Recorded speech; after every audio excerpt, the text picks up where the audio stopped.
Well, this is awkward. When I decided to change the content of this channel to be more anime oriented, I had one idea in mind. One of the things that I wanted to do was watch every single anime the top 150 on my anime list. Why? I don't know, I just wanted to do it. That's just what I do. Do things because why not? And the first one in which I started the project was Legend of the Galactic Heroes. My idea was starting from the top to the bottom, from number 1 to 150. However, I already watched years ago a whole bunch of different shows related with that. So I decided to start with this one, which was the highest rated that I'm yet to see. You see, Legend of the Galactic Heroes has always been a mystery for me. It is a show that is completely alienated to everything else in the top.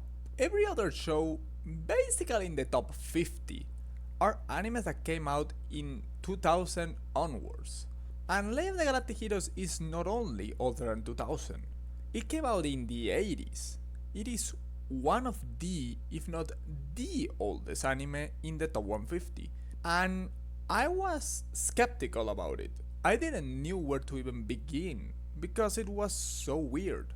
There are a lot of new movies that are not as highly rated as the original one, but the original itself, I didn't know how to evaluate it before watching it. You know, is it overrated because it's a show that very few people watch, and because of its length of over 100 episodes, it can get inflated because of the way that my anime list works?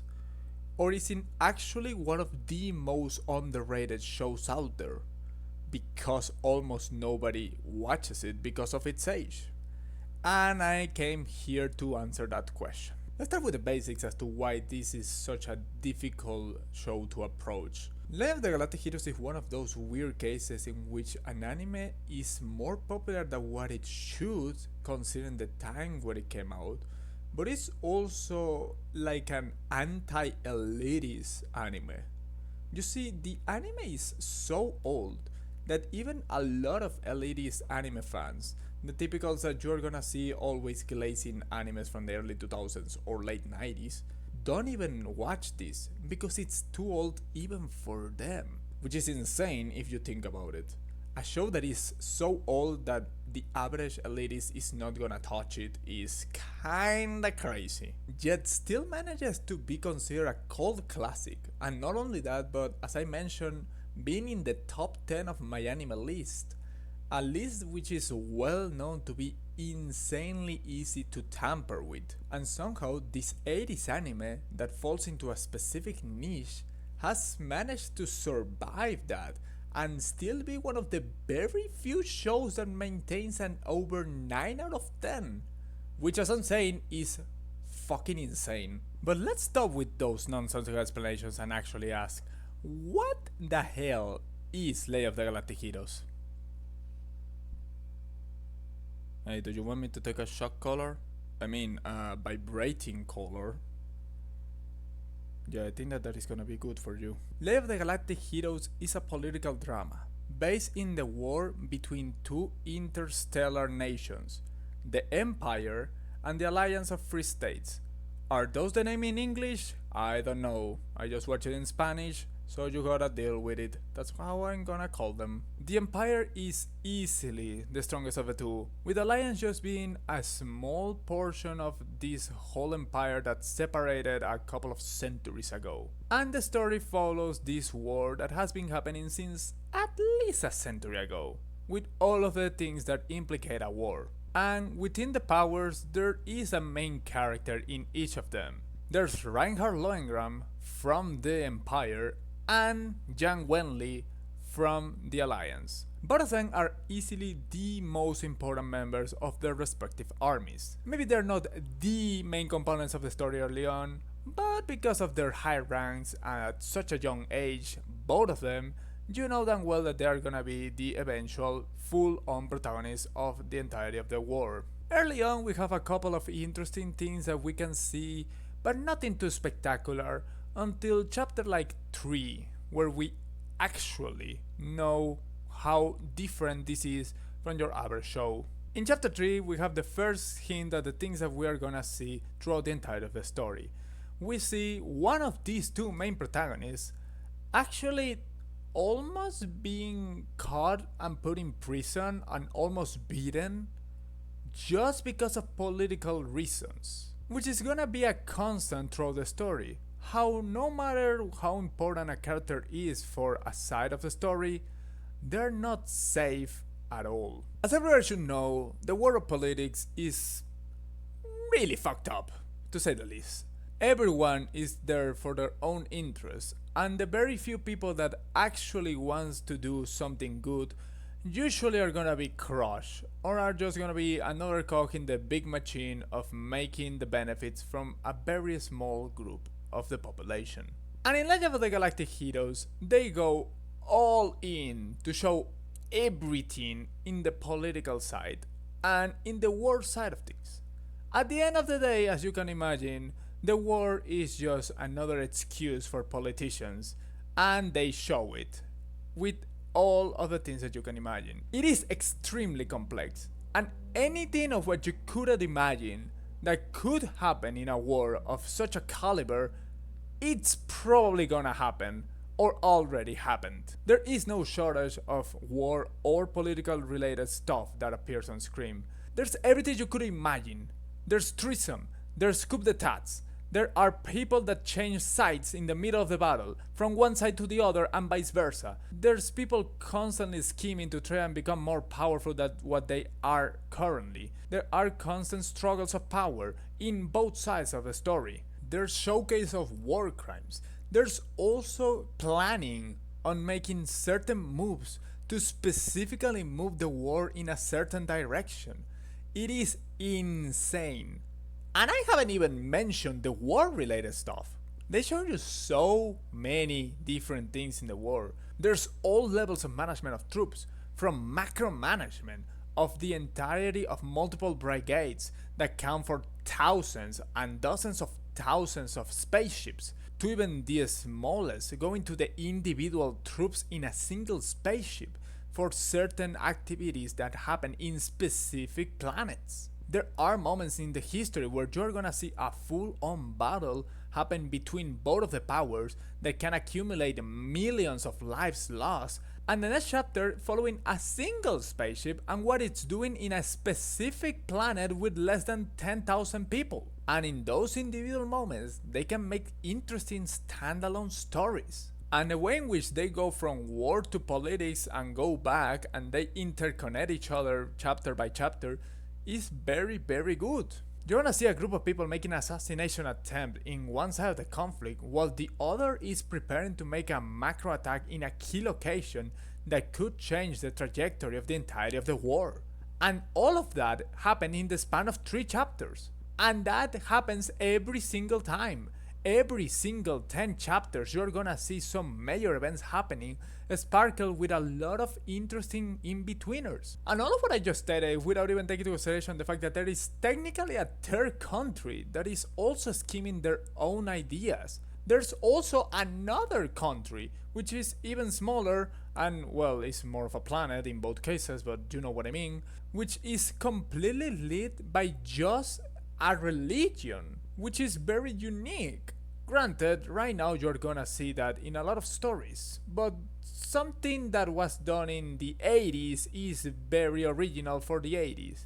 It doesn't matter that currently it's not original. It is original in the origins. What the hell am I saying? I don't know anymore. The way in which the story portrays everything is in such a detail that it feels that the people that created it were actually invested in an actual war while doing this and get a lot of inspiration from it. It is that detailed. And I haven't even started mentioning actually the war building. There are so many instances of war building. There are entire chapters dedicated to tell you the story of the Empire, the story of the Alliance. There are a plethora of different characters that are being mentioned for their importance in the story. Maybe not in the current events, but historically speaking. You're also gonna have things like specific spaceships the story behind certain defense programs, the story behind some specific key points for both sides of the story. And you're gonna see all of that and so much more. It's an insanely well thought out story with so many places where you can see it. And I haven't even mentioned what I think that is the key component of the story, which is the dichotomies on it. You see, without getting too much into a spoiler territory, both sides are two faces of the same coin. In the Empire, which has basically a king-like dynasty, is basically a dictatorship and, as I'm saying, a kingdom which is trying to become more and more democratic, while the Democratic Alliance of Nations is a democracy in which there's constantly multiple different politicians that want to turn it closer and closer into a new empire. Both sides are following the same story, just backwards, and they show how they succeed and how they fail. But my favorite part about this whole story, which also falls into the dichotomy side of things, is the two protagonists, the already mentioned Yang and Reinhardt.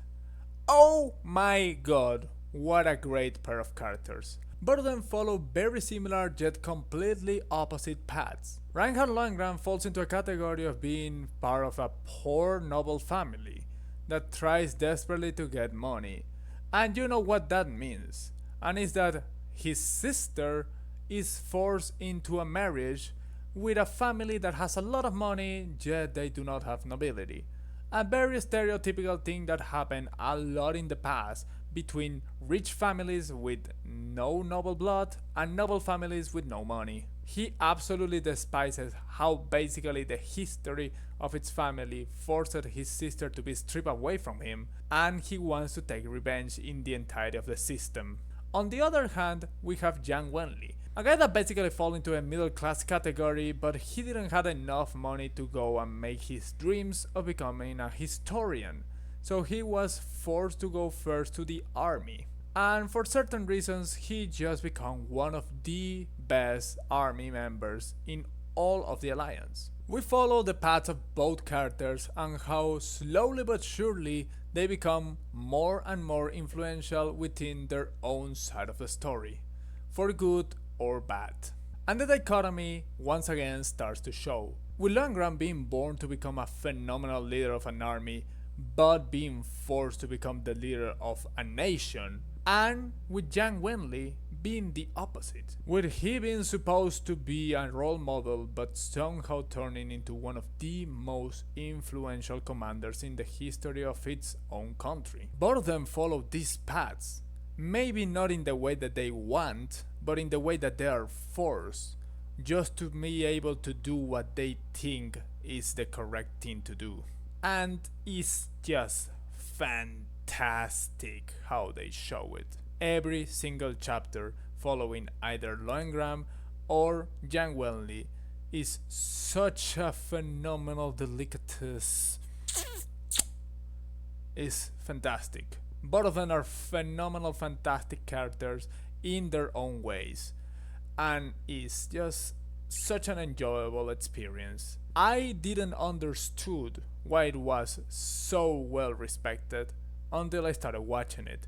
I'm yet to finish it, but I'm roughly in chapter 80 of 120, so I think that this is a good enough amount of time to be able to properly express my own opinions on the story. Granted, it has some issues, which are undeniable. First, it's an anime of the 80s. It has animation of the 80s. It's not gonna look nearly as good as so many other stories. Hell, probably the average isekai of the 2010s is gonna look better. Yeah, because it's an animation of the 80s and early 90s. That's what it is. It also falls into some issues of other animes in which they focus a lot in world building at times, and they focus in a lot of different things to show. So the main story at times is kinda dragged. You might see that in a span of a dozen episodes, you actually advance through the story in like 3 or 4 of them.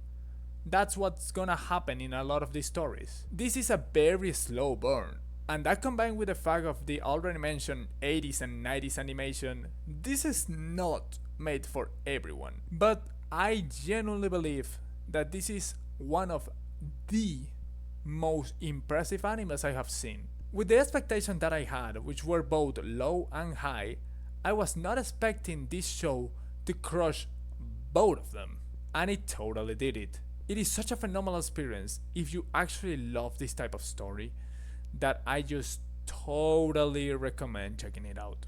It is not only great, not only fantastic, but is worth of being one of the best animes of all time.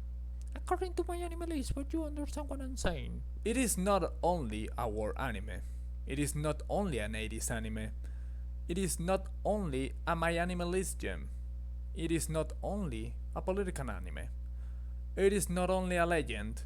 It is Legend of the Galactic Heroes. Thank you guys so much for watching. I hope that you all enjoyed it. If you want more content like this, please leave a like, comment, and subscribe. I will be doing some extra videos of this kind, so if you want a specific anime to be reviewed, comment it down below. I am willing to do more videos like this, as long as you don't recommend me something that has like 7,000 chapters, that is. But without anything else to explain, I hope that you'll enjoyed it once again, and see you next time. Bye bye.